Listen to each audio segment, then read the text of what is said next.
Hey, love. Hey, girl. Welcome Guys, welcome. to our first episode of The time is now. The Time Is Now. So,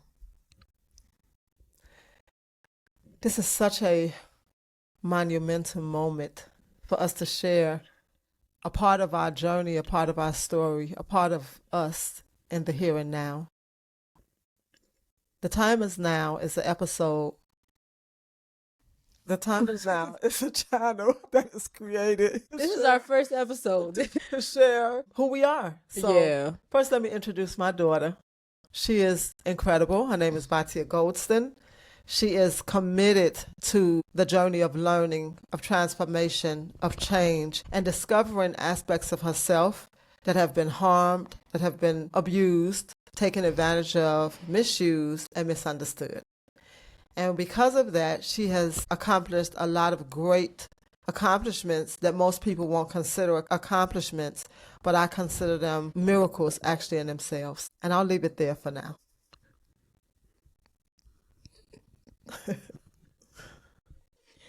Wow. What an introduction. I'm here with my mother, Rookamah Goldston, who is an outstanding, in my eyes, phenomenal woman who is also constantly growing and changing and evolving and integrating so many aspects of herself.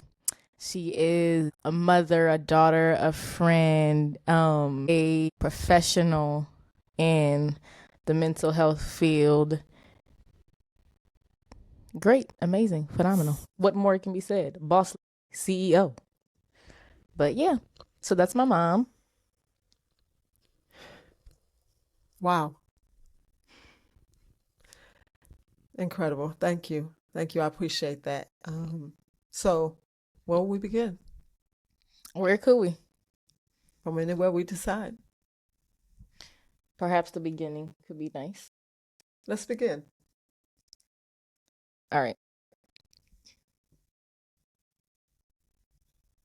Wow. So we just pulled a card from the We're Not Really Strangers deck just as an opening, and the card goes, how can you become a better person? So I'm asking you this question. How can you become a better person? Great question. The first thing I can do to become a better person is to be present for myself and become better to myself. The places inside of me that I know that I'm less kind to, I think the most important thing is me with me and being kinder and being present for myself to acknowledge, to witness, and experience the love that I have for me. And that's an evolving process of learning and of understanding me and of being with me. First, I have to be a better person for myself, and then that spirals out to those I interact with, from family to friends to clients to strangers to foes. Would you like to pick a card or would you like me to ask you the same question? No, honestly, I want to pick a card. Okay, we'll choose a card. And as we are processing this episode or all of our episodes, any questions that we ask, if you have a daughter, perhaps you have a son or a friend that you want to share these experiences with, these are questions that you can also ask. This is a different type of question. Let me see if you can piggyback off of this question. If we were in a band, what would our name be? Oh my. Yeah. So I think this question is for you to answer. For me to, oh, Yeah, so for you, you. yeah. Oh, I mean, wow. I've Oh already my answered God. mine. Oh, damn. So if we were in a band, Batia, what would our name be? All right, this is unexpected. I thought this question was directed elsewhere. If we were in a band, our name would be um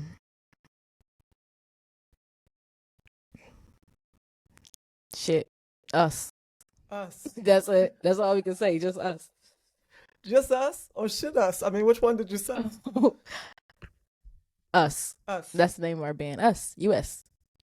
And what would the U and the S represent? You and support. Okay. So if you were to ask me the exact same question, which I'm going to ask her my question as well.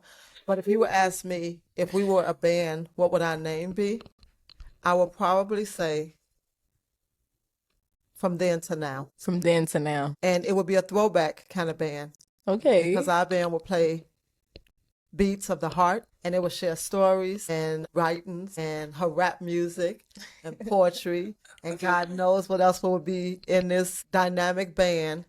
And we would, you know what? We would invite our brothers, Yeah. her brothers, my sons, and my husband. Lord have mercy. Shout out We to could the have a whole band. I'm about to family. say, if we had a band, I'm telling y'all, we got the sax, we got drums, piano, bass, guitar, Gee, and we even have violin. a singer. I guess I would just be the writer. And I'll be in the You could play the background. triangle. The triangle.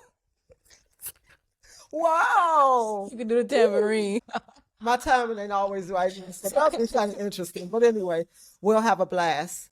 So let's just take a moment and let me ask Bahtyah, how could you become a better person? Man, honestly, piggybacking off of your answer, just being better to myself, being as kind as I can be, as compassionate as I can be with me, so that in my interactions with other people and my interactions with things and animals and anything that's here, that it can also be filled with the love that I have inside, reflected outward. Okay. So just for tonight, I want us to take a few moments and I want to tell y'all a little bit about who we are.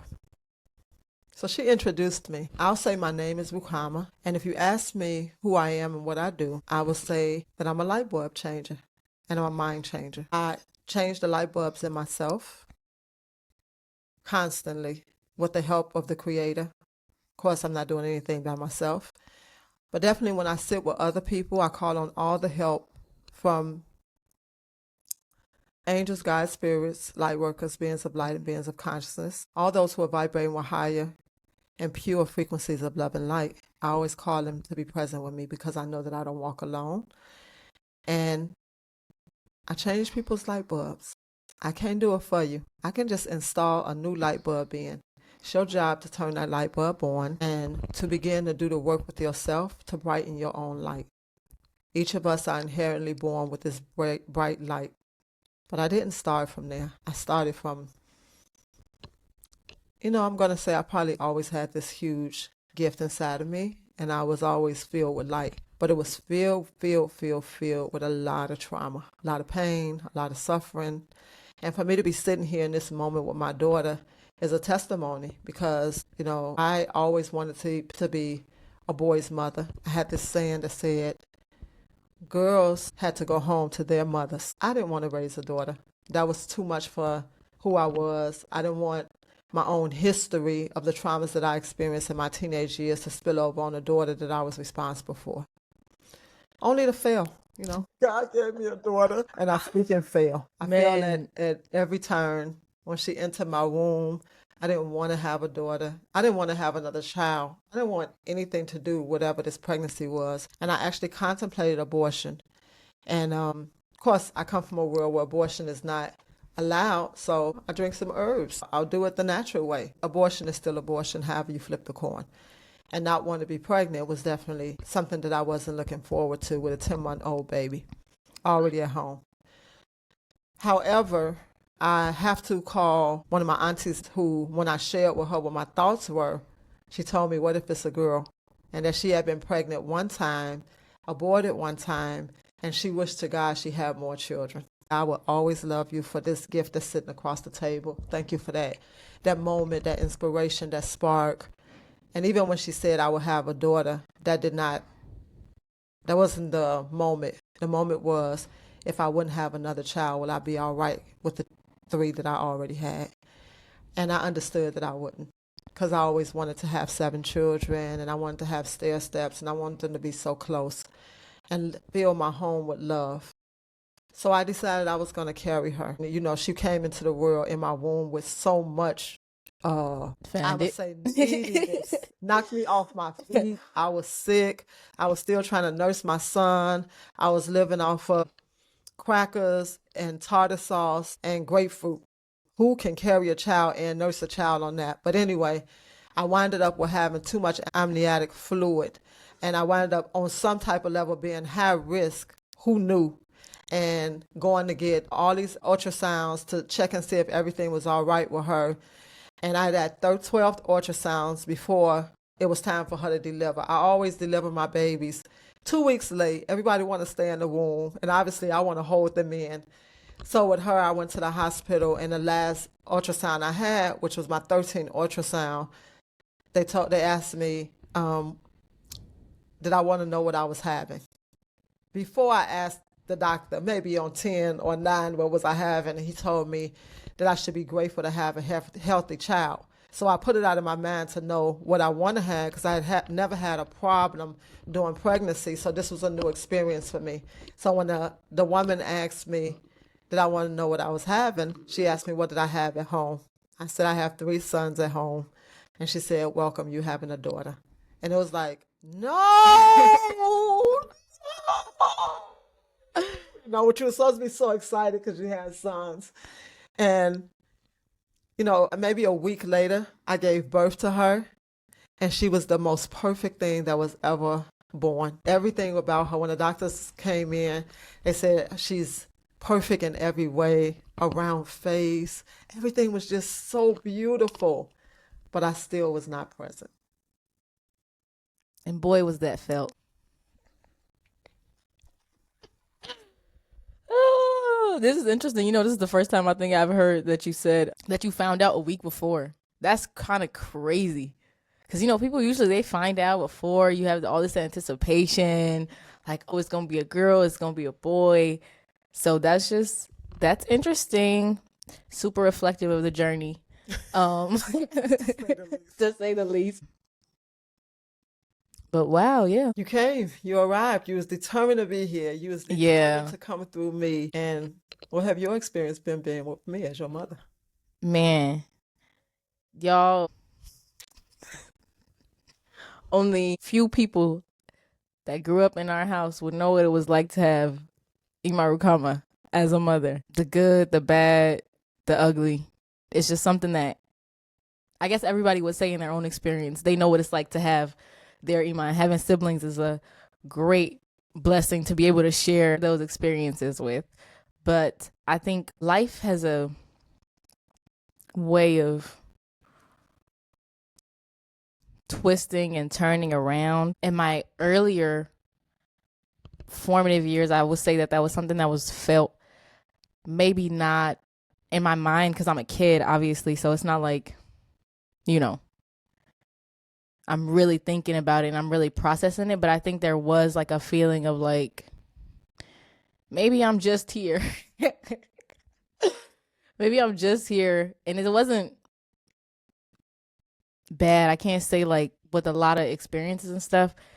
It was never, I don't know, we never got talked down on. It was never like, it was different dynamics, but it wasn't like this overt, like, I don't want you. But it was just like, you just here. So you're going to be like, your needs are going to be met physically, obviously, because that's your job as a parent.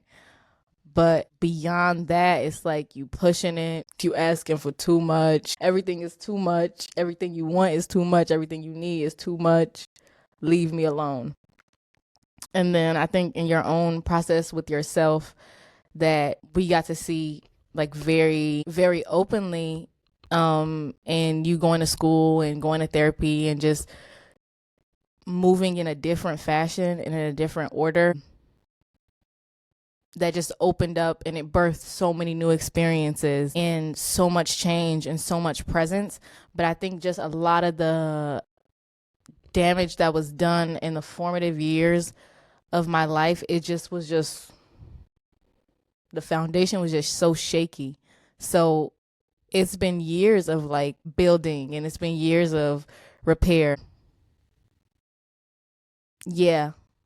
And I think the biggest difference like in these last seasons of life is that now I'm ready and now I'm open and now I'm willing, and she's in a space that she's willing to hear and to process it with me.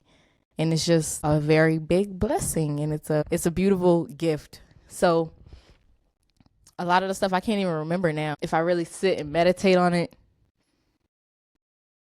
it comes up, but it's so far deep down. But it's like those things that are buried so deep down, they build the foundation and the structure for everything else in your life to be built on. I've been having a knot in my stomach because I know the different versions of who I was. And I know who I was as a mother. And we've had intense conversations. Oh my God, sometimes I'll be like, but we've had intense conversations about the versions of a mother or a woman that I was and how it impacted her life. I have sons too. I'm sure it impacted them as well. And just as a woman, being disconnected from myself could not allow me to be connected to my children or anyone else. And that disconnection wasn't birthed out of nowhere. It was a program that was programmed through me, because life has a way, just like she had formative years, I also have formative years. And I was created into, your basic needs being taken care of. And exactly who I showed up as a mother was exactly what was given to me as a child. So the best thing I could say is we do the best we can with what we know how to, or what we are working ourselves through. At every single moment of time, we're actually present and we're doing the best we know how. And when we know something different, that's when we change. So a lot of my change came because I started learning different things. And as I started learning different things and I could connect more to myself, then I could connect more to the environment that was around me. It never was in my heart, my mind, my spirit to bring children into the world and to be detached or to be to be cold or have malice in my heart. I never had malice, period. I didn't operate from there, but I just didn't have the connection to be able to see them or feel them as human beings. My connection was objectified. Everything that I interacted with, it was because this is a responsibility, this is a duty, this is what you're supposed to do, kind of cold.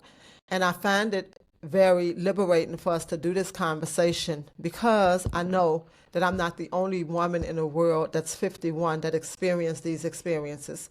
And she's not the only 21-year-old woman in the world who experienced the experiences. But however, we're very committed to changing the dynamics of what I experienced and what she experienced, so that when she gives birth to a son or a daughter, we're able to be in a different reality and to change what our narrative was and clean up our mess. So we hope our message is an attempt to clean up somebody else's mess by sharing it with you. And just knowing that it can be done, and just because a relationship is one way doesn't mean that it has to stay that way forever. And there's so much resolve, even if obviously I think that the best work is always with each other. It's always face to face. It's always that real honest confrontation. But a lot of that real honest confrontation, you need a basis and you need a structure of safety, of emotional safety, to even have these conversations.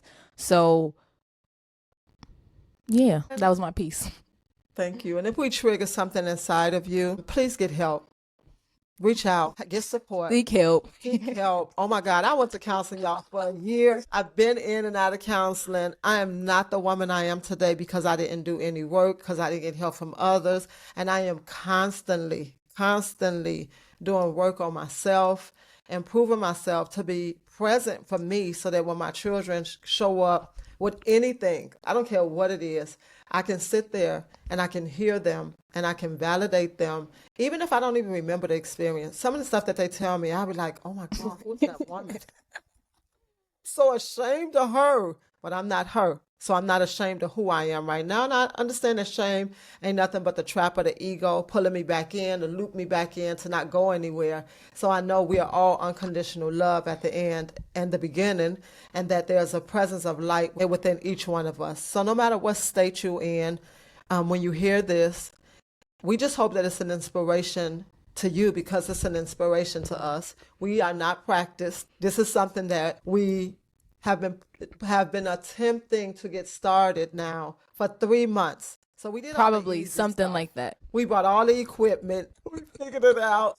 And then every day that we were supposed to start, it was like, no, not today. No, not today. And my daughter is really having A interesting time. Oh, yeah. Super interesting time in life and in my own processing with myself and just getting down to a lot of things and experiences in my childhood that had an effect. And I always knew that the effect was there, but being able to really go into myself, I'm able to see the magnitude of the effect of these experiences on my relationship with myself, and just doing a lot of that repair work and going in and validating myself. And it's just so great to have a mother and somebody that I can reach out to that is willing to hear and is willing to sit with me through these moments of processing that I'm having in my own life, and not get caught up in her own experience, but also reflecting to me what life was like for her at the time. And it's just me being able to hold that understanding together, and just integrate it. And it's just been a lovely, lovely journey in time and life. I think we spend more time saying how grateful we are for this opportunity in our lifetimes right now, for it to just be us here, for us to interact with each other in this way, for us to love on each other in a brand new way. She's just finished her military duty, and it's just so remarkable to witness the incredible woman that she is becoming and the depths that she can go into and the vulnerability that she allowed herself to reach. At her age, I was clueless about life and the world, and that there was even something to go into that was this vulnerable. I thought I knew everything. I thought I was right about everything. And what? Remember, there is no right and no wrong. But that chick, she thought she was the queen of right. So it's just remarkable, even for me, to witness the joy of her knowing there is no right. There is only presence in the here and now. And we sink into the past, and we fall and we crumble and we cry and we process and we write and we read and we encourage and we laugh and we play. And that's like the greatest turnaround for our story. For sure. And it's been a turnaround. And it's both parties. Because I could sit around, I'm 21 right now. I could sit around and talk about my Ima and how she was and how she was like this and she was like this. Yeah, I can. It'll probably be really easy too. Yeah, it's easy. It requires no self-reflection. It requires no awareness. It requires no understanding. I could just go on for hours. Like, she was like this, and then one time she told me this, then she said this. Oh my God. And I could go and I could tell all of my friends and I could tell everybody in the world how this was. But until I'm able to be honest enough with myself to have a conversation with the person that I'm having all of this conversation in my head about, and I'm having all this conversation with other people about, it's like the moment that you're able to do that is the moment where you at least open up the stage and set the stage for something different to even happen. So, and I'm thankful to her because she actually sent me into a stage of having very, very reflective conversations with my mother. One day we're going to have her on here as well, which is so incredible. It's so wonderful to see her and my mom's relationship, because they just fill with play and love and light and lightheartedness and moo moo moo and ma ma ma and doo doo doo and da da da. And I'm like, I've never been doo doo doo with my mom, but okay, this is something beautiful to witness. And would I like that? I'm not sure. We're very intellectual. I know she loves me. She knows I love her, but is it really intimate? Is it touchable? So I pride myself on not creating excuses about what I didn't receive or what didn't happen to or for me. And I go into, what did I want to feel? What did I want at 21? What would I have wanted for myself at 21 that I wasn't able to receive? And from there, I do the work to make sure that I'm there and present to offer that to my daughter. And it is felt.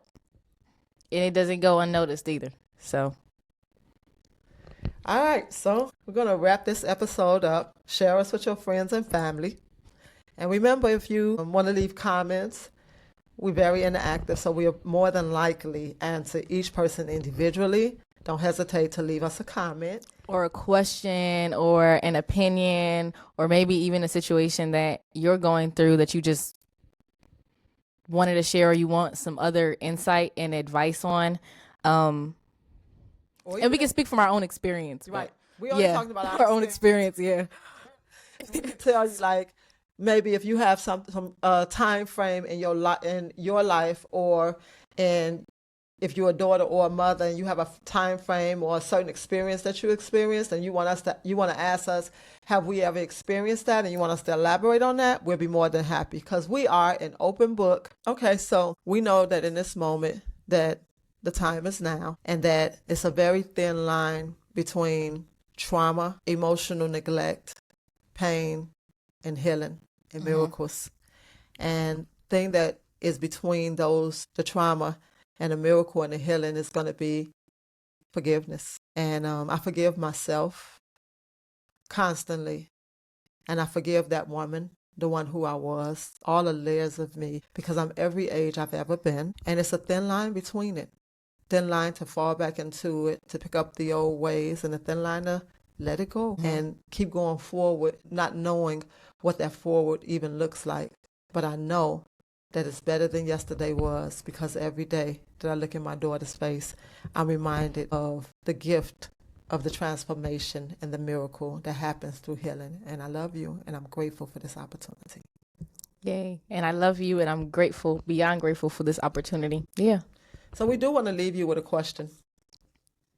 All right. This is a question. What character would I play in a movie? You want to answer, or you want me to answer? You answer. I'm answering for you. What character would you play in a movie? And I'll answer for you. So, true to form, I think if you were in a movie, you would definitely be some type of mental health professional. You would have your bracelets on and your earrings, and you would be in your office. Somebody would walk in. Welcome. Should we open up with a prayer? It probably would have. They would close the scene. They would close the door. Then the people would come out either crying or laughing. And it would be like, I don't know. That's what I'm imagining. That's what I'm envisioning in my mind. Okay. Can I ask you a question? Yeah. Well, you can, I can ask you whatever you choose, whatever you pull. Let's see. Oh, this is nice. Okay. What a way to wrap this up. What part of yourself do you see in me?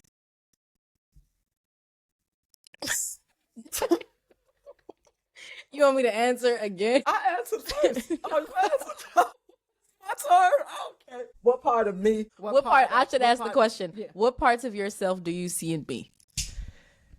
The sensitive, super kind, generous. Tend to hide it. Tend not to let others, tend not to want others to see just how in tune, present, and an empath that you are. And the brilliance, for sure. Like, this chick is brilliant, y'all. Beyond any shadow of a doubt. Brilliant.